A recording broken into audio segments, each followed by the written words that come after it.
Welcome to New Possibilities. I speak truth to power without fear. So here we have another case where a young African American boy is killed by the police. This young African American boy by the name of Jordan Edwards, 15 years old, shot and killed by the police, shot in the forehead.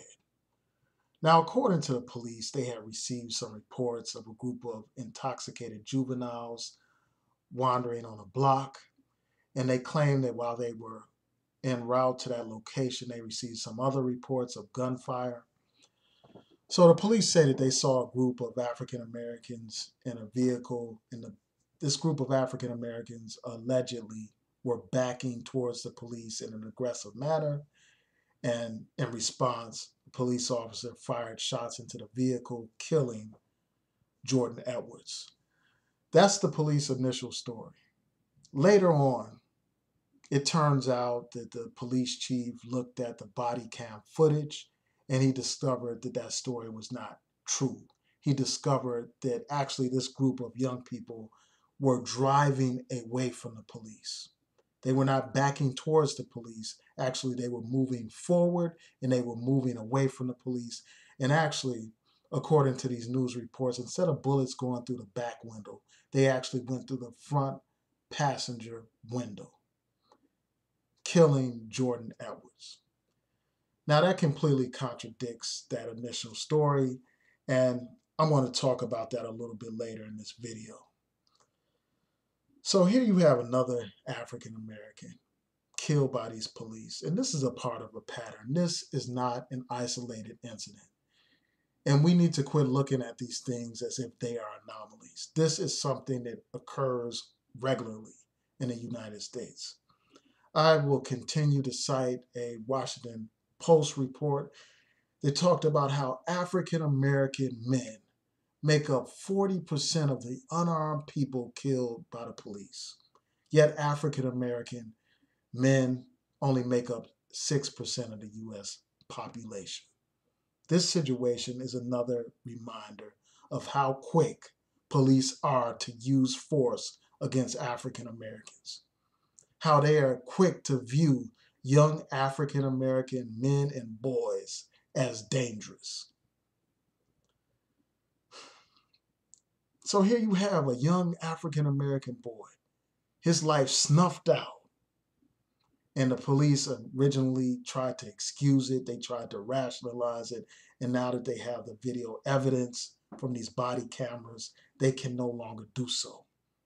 They are forced to realize that they told a complete lie. And that's why the police can never be trusted. You cannot trust the police. Their word means nothing.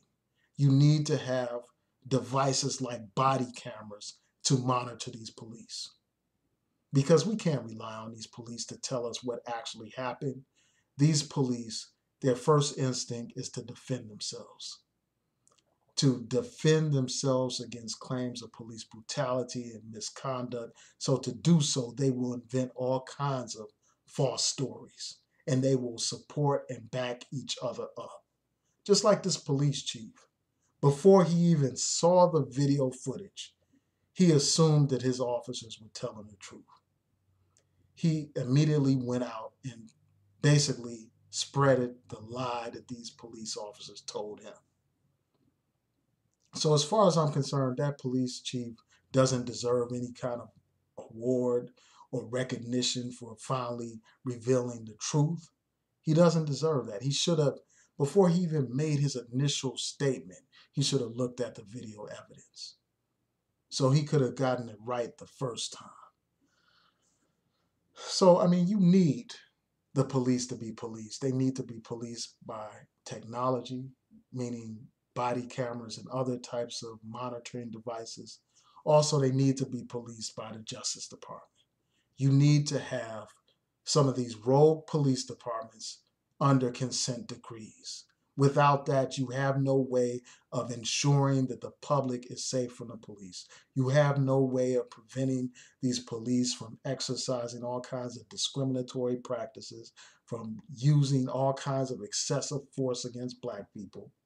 Without consent decrees, you don't have any checks and balances on these police officers. And this is a reminder of just how important these elections are, because elections determine what kind of Justice Department we have right now. Elections determine who would be the Attorney General, the person responsible for enforcing civil rights in this country. Now that because Donald Trump has been elected, he's appointed a racist to be the one responsible for enforcing civil rights laws in this country. A damn racist. So, as far as I'm concerned, it is highly unlikely that the Justice Department will do anything in this case. It's unlikely that they will conduct a serious investigation. It's unlikely that they will bring civil rights charges. And I hope that I'm wrong. But it is unlikely given the positions of this man, Jeff Sessions. Here you have police departments all over the country that have engaged in all kinds of discriminatory practices, that have used all kinds of excessive force. And these police departments were forced to enter consent decrees in order to get rid of their discriminatory practices. But yet you have this man, Jeff Sessions, who wants to review and reconsider all of these consent decrees. He wants to review them because, as far as he is concerned, ending police brutality is not a priority. Ending racial profiling is not a priority. Those things are not a priority. In his mind, the only priority is law enforcement, law and order. And what that means is intense policing of Black communities. This man wants to reinstate or reignite the so-called war on drugs, which is nothing but a war on Black people. This is the man that they have put in charge of the Justice Department. That's like in putting a wolf in charge of the hen house. That's what they have done. And it's going to be up to us ultimately. And I'll get into that at the very end of this video. So when these types of incidents occur, when these incidents of police brutality occur, the first thing that the police department does to defend the killer is demonize the victim. They put the victim on trial.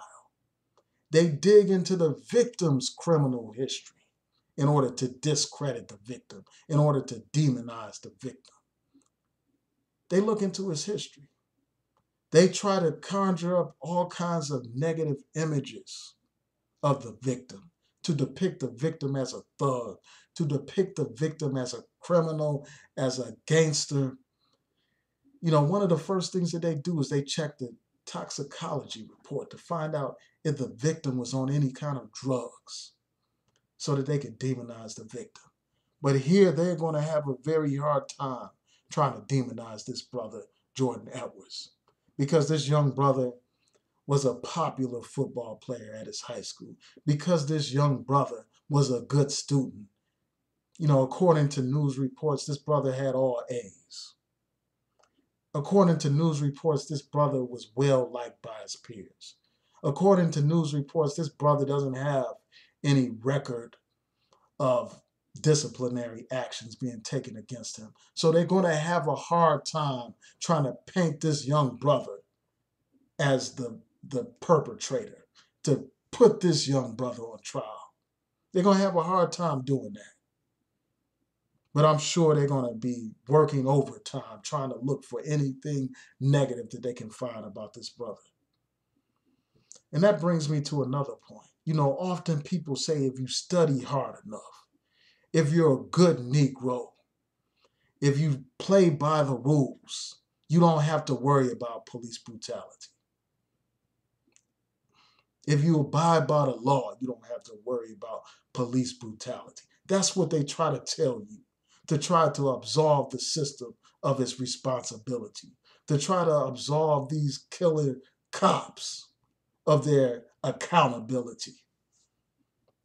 What they do is they try to say, well, you have to be a better person, that you're somehow to blame for the situation. Well, that's not the case here. Because here you had a young brother a good student, a football player, someone who's popular, someone who wasn't doing anything wrong, someone who didn't have a gun, didn't have drugs on him, didn't do anything wrong. His only crime was having black skin, being a black young person, a black boy.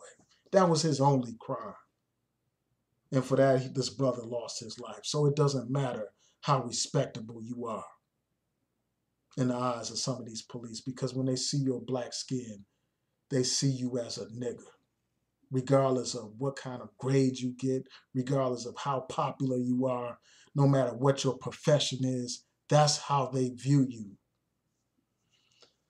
So we got to get rid of this notion that somehow you can behave your way out of oppression. This situation is outrageous. You know, here you have this young brother snuffed out. Who knows what this brother could have become? This brother could have been a professional football player. This brother could have been a scientist, a doctor, a lawyer. He could have been a politician. He could have been anything. Now all of that is snuffed out. His whole line is snuffed out. He'll never get married, never have children. He'll never be able to contribute to society. His family will never see him again. This is wrong. And, you know, this is just an injustice. And what we have to do is demand justice for this brother and every single victim of police brutality. We have to be persistent. We have to protest. We have to make our voices heard when these types of things happen. We have to demand that this officer who's responsible for this crime not only lose his job, but lose his freedom. We need justice for Jordan Edwards. We cannot allow ourselves to be pacified by preachers. We have to be unified, organized, and mobilized. Justice for Jordan Edwards.